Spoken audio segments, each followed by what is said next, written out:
কালকে একজন বলল, ভাই খেলা দেখবেন না? আমি বললাম, কার খেলা? বলে, বাংলাদেশের খেলা, আজকে তো সিরিজ T20 সিরিজ শুরু হইতেছে। বললাম, না, ইউএস এর সাথে খেলা কি দেখবো? বলে, ইউএস এর সাথে খেলা কি দেখবেন? হারলে তারপরে বুঝবেন। বললাম, না ভাই, এতটাও বাজে খেলি না যে ইউএস এর সাথে হারবো। ওমা, দিন শেষে দেখলাম তাই হইল।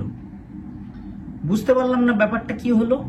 আমাদের সবসময় যেটা হয় যে লিটনকে বসিয়ে সৌম্য অথবা সৌম্যকে বসিয়ে লিটন, এই দুজনকে খেলানো হয়। কালকে দেখলাম দুইজনই খেলছে। আচ্ছা, তারপরে দুইবার লাইভ পাওয়ার পরেও লিটনের রান 15 বল থেকে 14। 2 রানে উইকেটের পিছনে ক্যাচ তুলে দিয়ে প্রথমবার লাইভ পান, তারপর 8 রানে রান আউট থেকে বেঁচে যান। এরপরেও রান 15 বল থেকে 14। ওইদিকে সৌম্য ভালো খেলছিল কিন্তু উইকেট ধরে রাখতে পারেননি। 13 বল থেকে 20।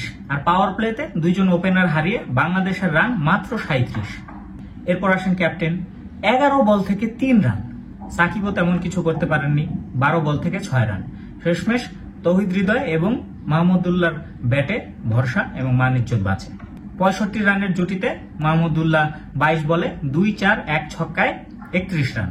আর হৃদয় শেষ বলে আউট হওয়ার আগে করেন ক্যারিয়ারের সেকেন্ড হাফ সেঞ্চুরি।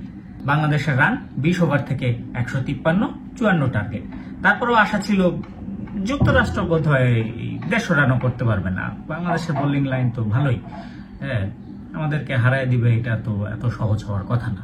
কিন্তু ধারণাই বদলে গেল। ওভার প্রতি রান দরকার 7.7। যুক্তরাষ্ট্রের রান যখন 27, তখন চতুর্থ ওভারে আউট হন যুক্তরাষ্ট্রের অধিনায়ক। এর পরের উইকেটের জন্য 9ম ওভার পর্যন্ত ওয়েট করতে হয়। ইশাদের ব্রেক থ্রু, এরপরে উইকেট আসে 12তম ওভারে মুস্তাফিজের 1 ওভারে 2 উইকেট।